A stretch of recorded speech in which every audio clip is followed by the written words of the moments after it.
So the Democrats are soon to have an enormous amount of power in Congress. Now you might be asking yourself, why? They don't have majorities in either chamber of Congress. There are no special elections coming that would change the numbers in the Democrats' favor. What are you talking about, Joe? I'm talking about March 14th. That is the next deadline for government funding. And Republicans have proven time and time again that they are incapable of passing government funding by themselves. What I mean is that they always need Democratic support. And that's not going to change this time around, especially when it comes to the debt ceiling. If you remember, before President Trump was inaugurated, he made a demand of congressional Republicans to increase the debt limit. 36 of them, I believe it was, maybe 34, 35, 36, mid 30s of them rebuked him, said no.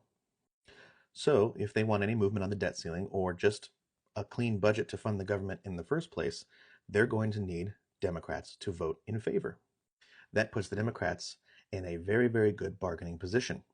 Because without the government funded, well, they can't move on any promises they've made to their MAGA base. So Democrats can say, sure, we'll fund the government, we'll raise the debt ceiling, but you're going to give us X, Y, and Z. Now, what does X, Y, and Z look like? I don't know. Leader Jeffries is playing that pretty close to the chest. His public remarks on the subject has basically been, they know where to find me if they'd like to talk. If I were to guess, there are a number of healthcare programs that are set to expire. I imagine those will get funded again. Voting rights, perhaps. Maybe Supreme Court ethics reform. Who knows? But the Democrats are going to be dealt an extremely large bargaining chip.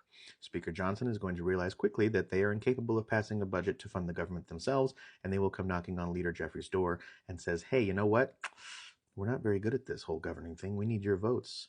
Will you help us? To which Leader Jeffries will say, sure. Here are my conditions.